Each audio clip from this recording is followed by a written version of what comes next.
నాలుగు మెతుకుల కోసం ప్రజా సంకల్ప యాత్ర చేసి గెలిసిన యుద్ధం సీమ పౌరుషం పక్కన పెట్టిండుల పేదల కోసం జెండలు జత కట్టడమే మీ ఎజెండో జనగుండల గుడి కట్టడమే జగను ఎజెండో.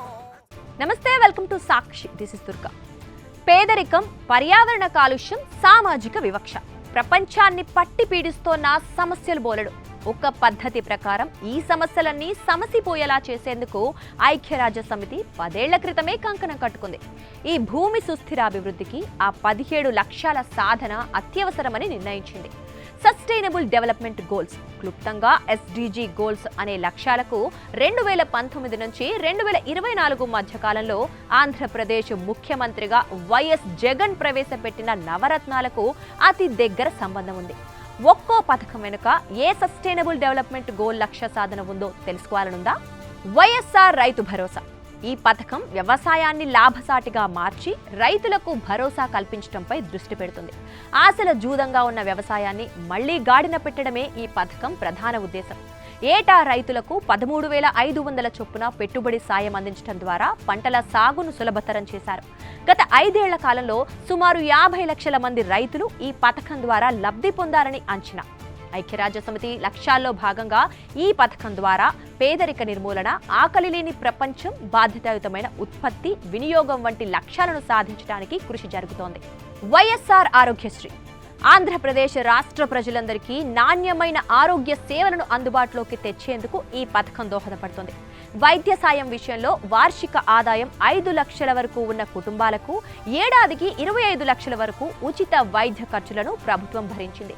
గత 5 ఏళ్ల కాలంలో సుమారు 1,40,00,000 మంది లబ్ధిదారులు ఈ సేవల ద్వారా ప్రయోజనం పొందారు.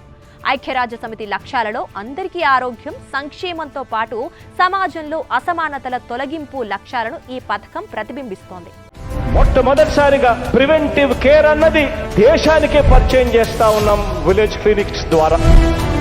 ఈ రోజు ఫ్యామిలీ డాక్టర్ కాన్సెప్ట్ ప్రతి గ్రామంలోనూ కనిపిస్తా ఉంది. మనది ప్రతి ఒక్క మనిషి ప్రాణానికి విలువ తెలిసి ఉన్న ప్రభుత్వం. నాడు నేడు. ఐక్యరాజ్య సమితి లక్ష్యాలలో భాగంగా నాణ్యమైన విద్య, మౌలిక వసతులు, సృజనాత్మకత, పరిశ్రమలు, దశాబ్దాలుగా నిర్లక్ష్యానికి గురైన ప్రభుత్వ పాఠశాలల స్థితిగతులను సమూలంగా మార్చేసి విద్యార్థులకు అత్యాధునిక తరగతి గదులు, డిజిటల్ బోధన, తాగునీరు తదితర సౌకర్యాల కల్పన లక్షించిన పథకం. 3 దశల్లో ఆంధ్రప్రదేశ్లోని 45,000 పాఠశాలల రూపురేఖలు మార్చేసే యత్నం. ప్రతి అక్కకు చెప్తా ఉన్నాను, ప్రతి చెల్లెమ్మకు చెప్తా ఉన్నాను, మీ ఇంట్లో ఎంత మంది పిల్లలుంటే పర్వాలేదు, అంతమంది పిల్లలను మీరు చదివించండి. ఎంత మందిని చదివించినా కూడా మీ అన్న, మీ తమ్ముడు చదివిస్తాడు మీ పిల్లలను అని చెప్పి నేను భరోసా ఇస్తా ఉన్నాను. జగనన్న నవరత్నాలు అని చెప్పేసి అమ్మఒడి, నాడు నేడు వచ్చిన తర్వాత పరిసరాలు, వాతావరణం ఎంత బాగుంది. కార్పొరేట్ స్కూళ్లకు ధీటుగా మార్పులు తెచ్చాడు చూడు.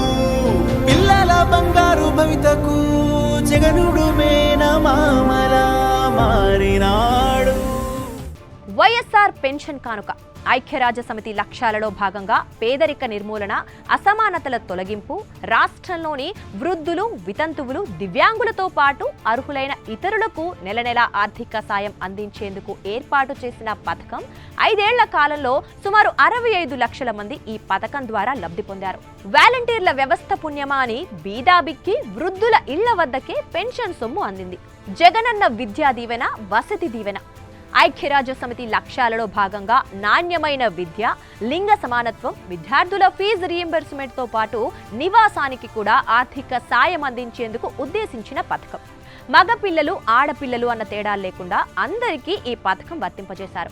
5 ఏళ్ల కాలంలో సుమారు 65 లక్షల మంది విద్యార్థులు లబ్ధి పొందారు. ఏ బిడ్డకైనా కూడా అతి గొప్ప దీవెన ఏదైనా ఉంటుంది అనంటే అది చదువే. ఏ బిడ్డకైనా కూడా తప్పనిసరిగా అందాల్సింది ఏదైనా ఉంటుంది అనంటే అది చదువే. పేదలందరికీ ఇళ్లు, జగనన్న కాలనీలు. ఐక్యరాజ్య సమితి లక్ష్యాల్లో భాగంగా సుస్థిర నగరాలు, సమాజాలు, పేదరిక నిర్మూలన. ఆంధ్రప్రదేశ్లో సుమారు 30 లక్షల మంది సొంతింటి కలను సాకారం చేసిన పథకం. ఇళ్ల స్థలాలు, ఇల్లు కట్టుకునేందుకు ఆర్థిక సాయం కూడా అందించడంతో 2019 నుంచి 2024 మధ్య కాలంలో రాష్ట్ర వ్యాప్తంగా వేలాది జగనన్న కాలనీలు వెలిశాయి. నేనైతే నాకు జీవితంలో నాకు ఇల్లు ఉంటుందా, నేను సొంత ఇంట్లో ఉంటానని నిజంగా కలగానే అయిపోయింది అనుకున్నాను నేను. అలాంటి రోజున నాకు జగనన్న ఇల్లు ఇచ్చాడని నేను చాలా గర్వంగా చెప్పుకుంటున్నాను. నాకు చాలా సంతోషంగా ఉందండి. రైతులకు 9 గంటల ఉచిత విద్యుత్. ఐక్యరాజ్య సమితి లక్ష్యాల్లో భాగంగా చౌక కాలుష్య రహిత విద్యుత్, గౌరవప్రదమైన పని, ఆర్థిక అభివృద్ధి.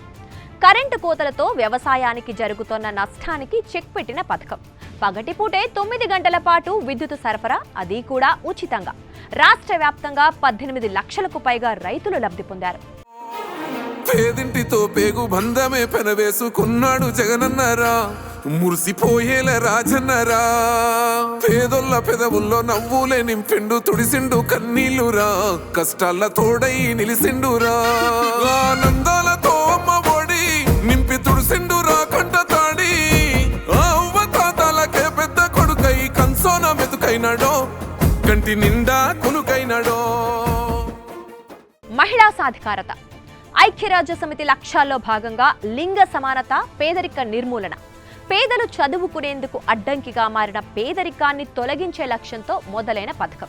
బిడ్డలను బడికి పంపే ప్రతి తల్లికి ఏటా 15,000 రూపాయల ఆర్థిక సాయం. మహిళలు వ్యాపారాలు చేసుకునేందుకు చేయూత పథకం ద్వారా సాయం. అమ్మ ఒడి ద్వారా 45 లక్షల మంది, చేయూత ద్వారా 25 లక్షల మందికి సాయం అందింది. పేదోడికేమో గొంతు వచ్చింది, పెద్దోడికేమో కోపం వచ్చింది. ఉండాలి సారు సల్లంగా మీరు, పేదోడి గొంతే తమరు అయ్యారు.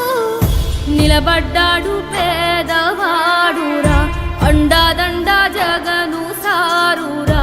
నిలబడ్డాడు పేదవాడురా, అండాదండా జగను సారురా. విపత్తుల సహాయ నిధి. ఐక్యరాజ్య సమితి లక్ష్యాల్లో భాగంగా వాతావరణ మార్పులపై చర్యలు. ఆకలి లేని ప్రపంచం. వరదలు, కరువు కాటకాల వంటి ప్రకృతి విపత్తుల సమయాల్లో రైతులను ఆదుకునేందుకు ఏర్పాటు చేసిన పథకం. 5 ఏళ్ల కాలంలో సుమారు 10 లక్షల మంది సహాయ సహకారాలు అందుకున్నారు. కొంతమంది నేనంటే గిట్టని వాళ్ళు అంటా ఉంటారు, అభివృద్ధి ఎక్కడ జరుగుతా ఉంది, అంత బటన్లు నొక్కుతున్నాడు, బటన్లు నొక్కి నేరుగా ప్రజలకు డబ్బులు ఇస్తున్నాడు తప్ప అభివృద్ధి ఎక్కడ జరుగుతుంది అని చెప్పి వాళ్ళందరికీ కూడా తెలియజేస్తా ఉన్నా. అభివృద్ధి అంటే శిథిలావస్థలో ఉన్న స్కూళ్లను మార్చడం అభివృద్ధి అంటారు. అభివృద్ధి అంటే శిథిలావస్థలో ఉన్న హాస్పిటల్ రూపురేఖలను పూర్తిగా మార్చడం అభివృద్ధి అని అంటారు. అభివృద్ధి అని అంటే ఆత్మహత్యలు చేసుకుంటున్న రైతన్నలకు తోడుగా అదే గ్రామంలోనే అండగా చెయ్యి పట్టుకుని నడిపించగలిగే ఆర్బికేలను చూసి వాటిని అభివృద్ధి అని అంటారు అని చెప్పి సందర్భంగా నాకు గిట్టని వాళ్ళందరికీ కూడా తెలియజేస్తాం.